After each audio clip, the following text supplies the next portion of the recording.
The right gun sleeve. Sleeve one, actually, because the numbering system is odd on the starboard side or right, and even on the port side. So all the numbering compartments will be odd numbers on the starboard side and even numbers on the port side. Is that true on all ships? And all naval vessels. On naval ones? Yeah, we start on the starboard one. Bigger lunch. Okay, Central Station was originally, like I said, emergency conning location. At that end, it's sitting right below the conning tower. And there's this tunnel, this tube that connects the conning tower and Central Station here. You sort of sitting directly beneath that tube, which normally would not have that massive cabling in it, but we are working. What it was is you had to have electricity to run these pumps that power, feed oil to the boilers, which you have to have steam to generate electricity to supply power to the pumps that feed oil to the boilers. Yeah. I'd like to be shooting himself. Well, I guess he really could. Well, that's as long as there weren't any deer moving, you might as well do it. Oh, yeah. This is serious. There was no computing. I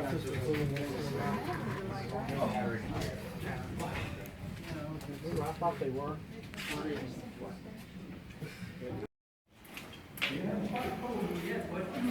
Already told what I'm supposed to. Oh, I was told that we were going to do super rebuild about that. I made the tree or white rebuild. Okay. Talking about what was rebuilt, to some extent, I left coals and stuff out. Okay. Talking about the blister, which was the top, tripod mass. 41.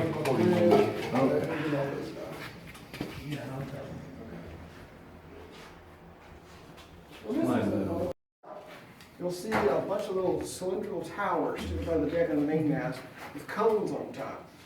And those are the supports and the insulators that let those radial leads come up through the deck and then tie off on that glass insulator so that it doesn't ever touch the metal of the stanchion that's holding it up. And then it goes on up the main mast into the aerials, which are down right now because they One of these rooms has, like, it shows the 2 hour okay. container. Sorry about that, folks. Somebody can turn the lights on all the way there. I'm one of them. Anyway, this is turret 2. Turret 2 is the tallest turret on the battleship. That's because, remember, the weather deck slopes 6 foot higher in the front than it is in the back. So the turrets all terminate down here on first platform, which follows the keel. So they all stop at the same level, but they all start.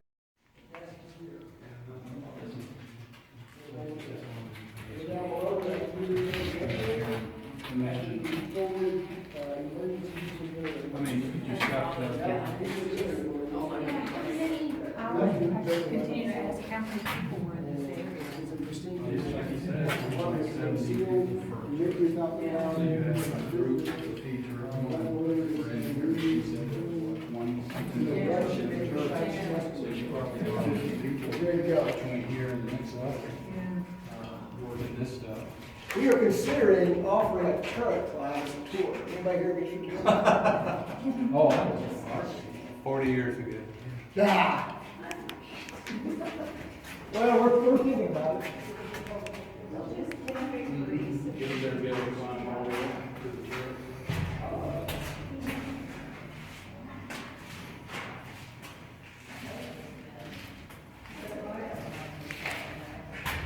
I have one more question for you. The tour route calls for a visit to the compressor room. You can see the ship's 3,000 psi compressor for these launch torpedoes. You know the ship has torpedo tubes? Yes. 4 torpedo tubes, 2 on each side, 3,000 psi air pressure launch the torpedoes out. But remember, she was designed to fly, like I said, somewhere around 12,000 yards. Well, what 12,000 yards is well within the lethal range of a torpedo. So if you can sink a ship with 20 shell hits or 1 torpedo, go with the 1 torpedo. Right? So all the world's dreadnought era battleships, first and second generation dreadnought battleships, carry torpedo tubes. So they can be fired against the enemy battle line. And you can go see that compressor room, which is interesting from a mechanical point of view because it's in state. It has not been restored or repaired. It's just preserved. Or, and today only, it'll take you up into this level. 86 shells are stored in these cups. You see here you get an extra trolley system for moving these shells out of these cups into these hoists. So you have the same system you have down below, but it terminates here. So you can actually transfer a shell to a hoist here. Oh, you okay? Yep. So, the other thing you notice about this chain is that it's two-sided. So as you're pulling one side up, the other side's coming down. So you always have a chain ready to hook a shell onto. Again, do not fall.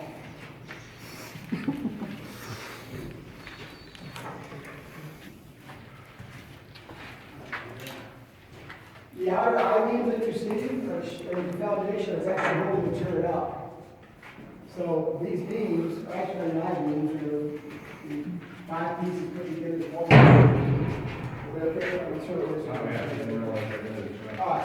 Alright, you want to see the beam here, it turns the turret, you look over here, outboard, and you can see right here, right above me, there's the ring here that surrounds the turret foundation, and there's a pinion here that's attached to the motor that drives the turret and rotates it. Huh? Okay? And that steel up where that pinion gear is, that steel's as thick as the army. It's huge because you don't want, it's a torque box. You don't want all that torque pushing that pinion gear out of alignment. You want it to actually rotate the turret. And keep in mind that all this equipment, everything inside this ring here, everything inside this ring is all suspended from that bearing lace up above us there. There's the bed, and there's paper bearings, and then you've got the pan that the gun pan sits on top of that race. So that's all up there. Now, back here, you have a knockout, 2 knockouts, actually, right here, 1. That's because the motor that hoists the shells up to the gun house won't fit there because of that curved surface. So they have to knock it out to make room for the axle for the electric motor that hoists those shells up. And back here, you have another knockout because, again, the hoist tubes that pull the shell from the upper handling room up into the gun house is angled. And it sticks out the back of the pan right there. And that's what you see that little ramp here.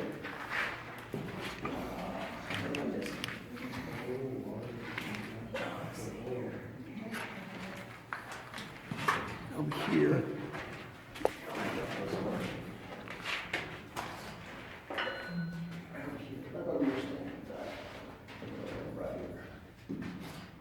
There you go. Okay. You see this round tube right underneath, right above it? That's where the powder moves from the powder flat to the powder pit up in the gun house. It's a round tube, it's at an angle, so it sticks out away from the gun turret. Look straight up here, you'll see that round tube. My light's right in the center of it. Right above the gear ring. See that? Yeah. Okay, because the gun house is larger diameter than the machinery down here. And it's sitting on top of the gun pan. So as that comes out, it's going into that room that you guys were looking down into from the gun house. Is it all coming together? Mm-hmm. What about that down? I'll go to the foundation. That is the armor. That's the spalling armor behind the protective armor. So the spalling armor, if the protective armor is hit and it deflects a shell, great, but it's going to splinter. Mm-hmm. It's going to spall, and you don't want those splinters flying around. So you put another pad of protective, special treatment steel back there.